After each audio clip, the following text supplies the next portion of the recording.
We believe that church should be a place where every child and adult should feel and be safe and free from harm. Sadly, this hasn't always been the case, which is why opportunities like Safeguarding Sunday are so important. Once a year, churches across the country come together to mark Safeguarding Sunday. And this year, in the Diocese of Salisbury, we're using the occasion to highlight the importance of everyone's role in the journey to make the church a safer place for all. Safeguarding is not an option or something that's fashionable in these times. It's something that's absolutely fundamental in Scripture. And in fact, it's a gospel imperative. Jesus calls us to be leading a church where people can be genuinely and fully safe. Safeguarding Sunday is a time when we can all reflect, when we can all remember, and we can all make sure that everyone feels safe. Just as only last Sunday on Remembrance Day, we were doing our remembering then. Now this is about remembering for a safe church.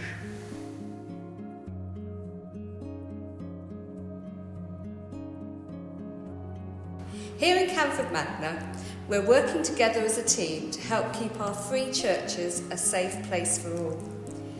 We aim to do this by helping people to understand that we should all do our part. This involves us all in promoting safe practices, encouraging volunteers to complete appropriate training, and offering in-person support where this is necessary.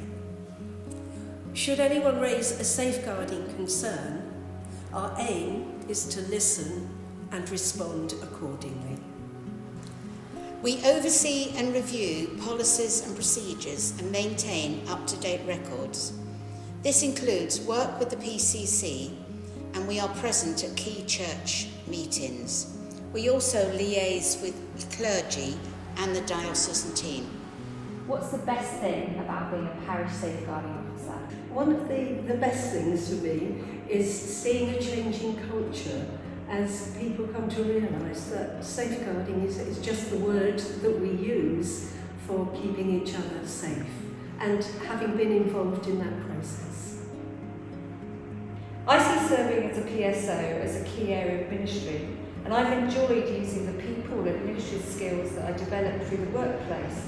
I'm also enjoying having an influence of change in the church and feeling I'm making a real difference in encouraging good practice. I think the thing that is important to me is seeing individuals of all ages worshipping together and knowing that I've had an influence in that.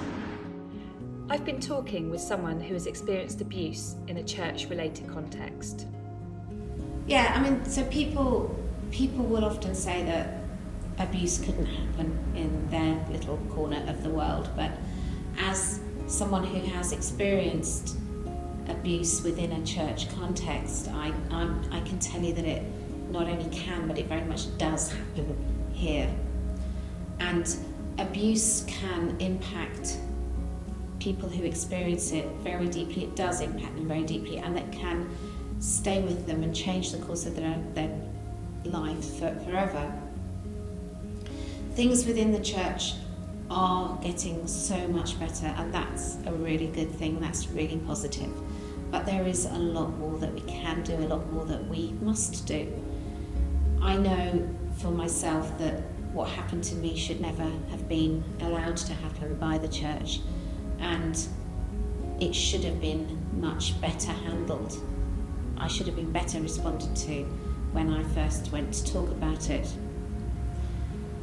It's everybody's responsibility to make things better so that that sort of thing can't happen to anybody else in the future. On Safeguarding Sunday this year, we would ask you to take part by doing 3 simple things. Firstly, make sure you know who your parish or church safeguarding officer is. Secondly, make sure you know how to respond if someone were to speak about a safeguarding concern with you. And finally, please pray for victims and survivors who've been impacted by abuse. Thank you to everyone who is doing their part in making Salisbury Diocese a safer place for everyone.